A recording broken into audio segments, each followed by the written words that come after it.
Hello everybody, welcome back to the channel. I am Semi-Retired Bob, and I want to thank you for being here today.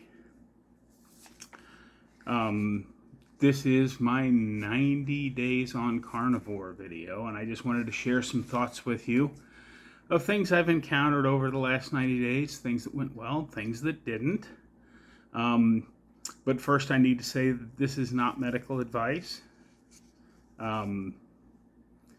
This is, I am not a doctor. I haven't even played one on TV.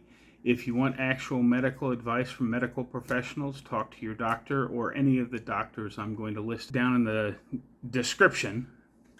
And I picked up a lot of new subscribers off my last video. That makes me very happy. So if you're new here, welcome to the channel. I hope you enjoy your stay here. Thank you so much. I just noticed this morning I'd gotten to 50 subscribers. I can't believe there's actually 50 people out there that want to listen to what I've got to say, but I think that's great. I hope my videos help you in some way or just inspire you on your own journey. But I wanted to start this off with a brief backstory because I encountered a video on YouTube the other day that basically accused everybody that was fat and metabolically unhealthy of basically at some point in their life just being lazy. And I think that's doing a disservice to a lot of people that are out there. So a brief backstory of me: I was released from the service in 1983 because I had gout. The doctors in the service gave me the exact same advice that the doctor I went to go see right after I got out. Eat lots of whole grains, eat lots of fruits. If you're going to have meat, don't have any red meat. Make sure you just have a palm-sized piece of meat a couple or 3 times a week of chicken, fish, or pork. But it's the high grains and lots of fruits and vegetables. And I followed the diet absolutely to the letter. I knew I was starting to gain weight, so I tried to exercise a little bit because that's what you're supposed to do.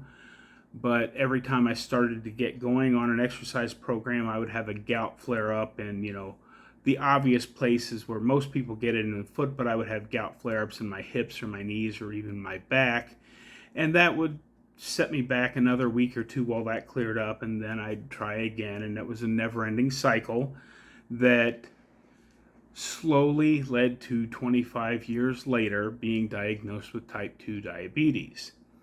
So I went to go see my doctor, and he, his nutritionist gave me dietary advice that I followed to the letter.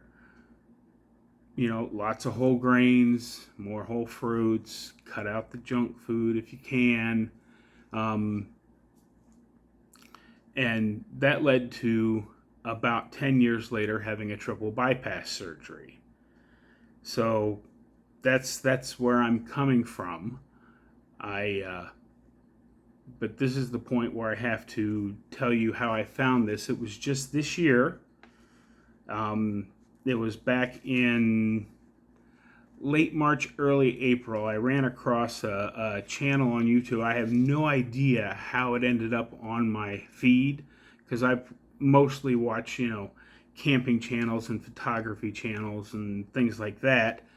But out of nowhere, this Ferrigno Freedom, who I've later learned the guy's name is Dante,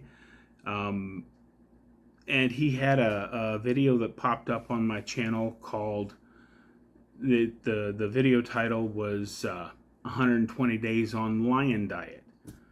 I didn't have a clue what the lion diet was, so I watched his video because, I saw his before and after picture, and it's like, wow, this is worth looking at. So I watched that video, and I watched a few more of his videos, and that led me to a few other people that at this point I'd like to mention all of them real quick. The main ones that I follow, I can't mention everything that I watch on YouTube because that would take a 40 or 50 minute video just to get through all of them, but the ones I really need to thank for their videos because their advices are ones that I have followed. Of course, Bella the Steak and Butter Gal. Dr. Sean Baker, and Dr. Anthony Chafee. Those three have been instrumental with their advice on things that I've been doing. But the primary two people I really have to thank today are Dr. Ken Berry and his wife Nisha. I literally feel like I owe them my life, because after heart surgery, yes, I was still loading up my truck and my trailer and spending my time, but this last trip that I was out, I noticed that I spent a lot of my time just sitting in my camper looking out at the wilderness. I didn't get to go see a lot of stuff because I couldn't stand up. I could only stand for about 2 minutes without severe pain in my back. So literally Dr. Barry and his wife Nisha saved my life. I fully believe that, because I've basically, since my heart surgery, I recovered most of the way from that. I've literally been sitting on the couch, either at home or in my camper, basically just waiting to die. And now I feel like I've got my life back. But that's enough of the backstory. I started all this, for joint pain. I couldn't stand for more than 2 minutes without a bunch of pain. But the carnivore diet has, I won't say it's completely gone, because it's not. I still hurt a lot in all of my joints because, well, come to find out, I was looking at an article where the thing that they had told me caused gout back when I first got out of the service and through my entire life is completely fictional. It's not purines. It's not a high meat diet. The primary cause is insulin resistance, just like that's the primary cause for diabetes and the primary cause for many other diseases. So when I first started this, I thought I was battling about 15 years of being either pre-diabetic or diabetic. But now that I think about it, with some of the other signs that I had that went with gout, I've been pre-diabetic for 40 years. So I can't expect all of my problems to just disappear. But if I can get back to the point where I can go out and do some short hikes while I'm out there camping, then it'll be a big win. And it has been a big win already. In the last video that I made, I was actually standing for the entire time. I went out and visited a friend of mine last night who owns the local miniature golf course, and I stood there and talked to him for almost an hour before I had to sit down for a little bit. So big progress is being made. Oh, and one of the other side effects of doing this carnivore diet is I'm down 73 pounds in 90 days. So I think that's awfully good.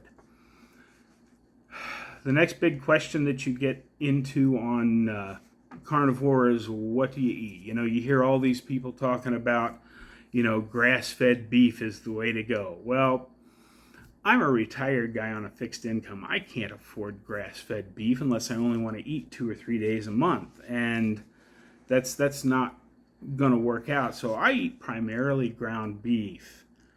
And I even throw in some Spam. I was eating eggs, and about a month ago, I just noticed that I was starting to get a little sick to my stomach, and I linked it to just the eggs because I tried a meal of just eggs, and I did not feel good after that. So I've cut eggs out of my diet for a while. I'll try them again in another month or two, see how it goes, but for now I'm pretty much to the lion diet from just carnivore, because things that don't make me feel bad are beef and salt. So that's pretty much what I've been having. But buy the best you can afford. You can, are hot dogs, bologna, and Spam ideal? Well, no, they're not ideal.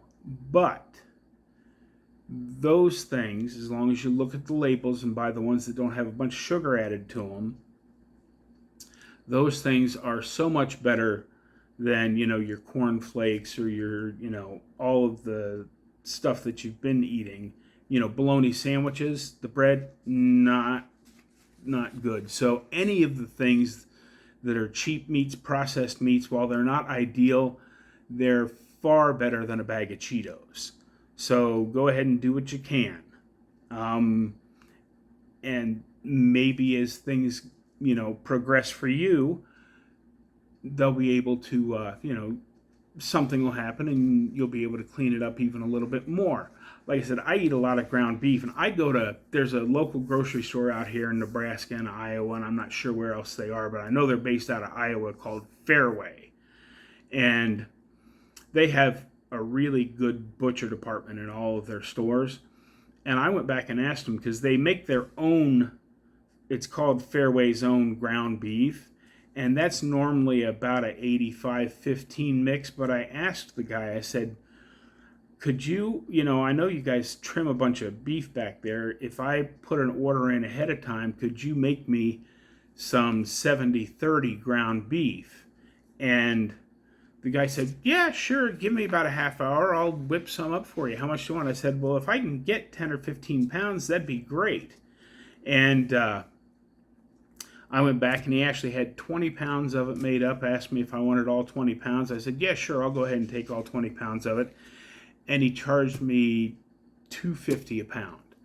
I mean, that's, for the kind of beef I want, for the beef to fat ratio, that's a big win. I get a lot of ground beef in my freezer for very, very cheap. So talk to your local butcher.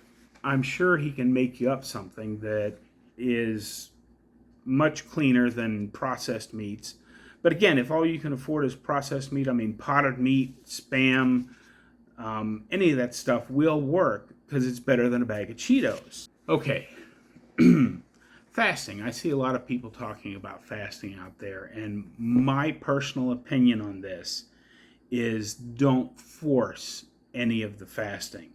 Just let it come to you. Let it come naturally. Eat as much as you want, as often as you want, and then all of a sudden you won't be hungry, and the fasting will happen naturally.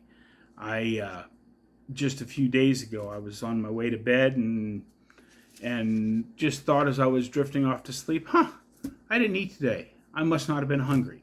So it's going to happen if you're eating fatty meat till you're comfortably stuffed, but don't force. You see lots of people talking about doing this fast or that fast. And if you want to fast, that's fine, but my advice would be don't force it.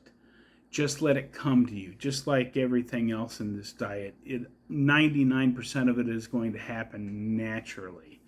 And speaking of 90%, worry about the 90% before you worry about the 10%. And that means just get started. Eat meat, eat salt, drink water. I drink coffee. I'm perfectly open about that. Coffee is not carnivore, but besides my sanity, I believe me drinking coffee enhances the safety of those I come in contact with on a daily basis. So if you like coffee, now I drink it black. Some people put a little butter in it, and I will sometimes add a few drops of the Keto Chow Daily Minerals to it if I need to feel like I need to up my electrolytes a little bit. But I don't take a lot of supplements or electrolytes, and that's the one thing that's different on the carnivore end of the proper human diet versus the vegetarian end. If you talk to any of the great vegan influencers, they're going to start off with a handful of supplements that you have to take every day. And I don't want to supplement. I want to get all my nutrition from meat. So the best advice I can give you is eat the meat. That's all you got to do. Just eat the meat. And the best place to get started with all of this, cut out anything that has added sugar. Cut out processed foods. And what I mean by processed is, let's just think of it this way. I heard this example, I think it was on one of Sean Baker's guests, but I watch so much stuff I can't remember where it all comes from. I apologize if this was your story. And I forgot to give you credit for. But take an apple. An apple by itself is a natural food. It grew in the ground or was eaten by something that grows in the ground. An apple comes off of a tree. That's an unprocessed food. When you cut it into slices, that is slightly processed. And then when you grind it up and make no sugar added applesauce, that's very processed, but it's still okay. Highly processed, you make an apple pie out of it, which means you've added sugar and all that other yummy stuff. Don't get me wrong, I love apple pie. I would kill for a slice of apple pie right now, but that's not on my diet.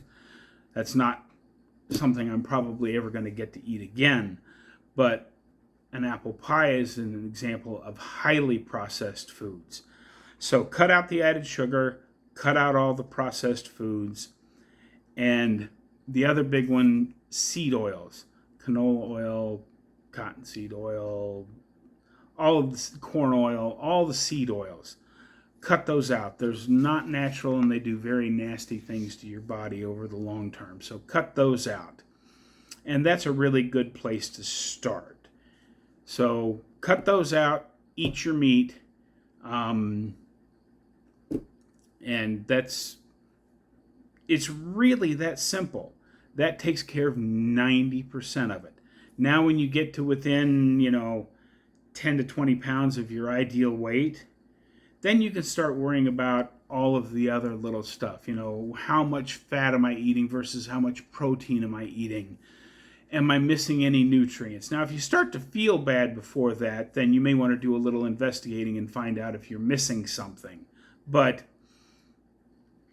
don't worry about all the little nitpicky things until it's time to worry about the nitpicky things. Just get started and get this done. Eat the meat. Cut out the bad stuff and eat the meat. And that will take care of 90% of it. So if you've got, like I did, 150 pounds to lose, then, the 90% is going to get you most of the way there. And then when you're feeling better, you can take care of the other 10%. So don't feel like you have to do everything to start. Just eat the meat, drink the water, cut out the bad stuff. But everybody I've mentioned in today's video is going to be linked down there. And if you like what I've done today, go ahead and hit that thumbs up. If you didn't like it, go ahead and hit that thumbs down twice to let me know you really didn't like it. I hope you all have a great day, and I will see you in the next one.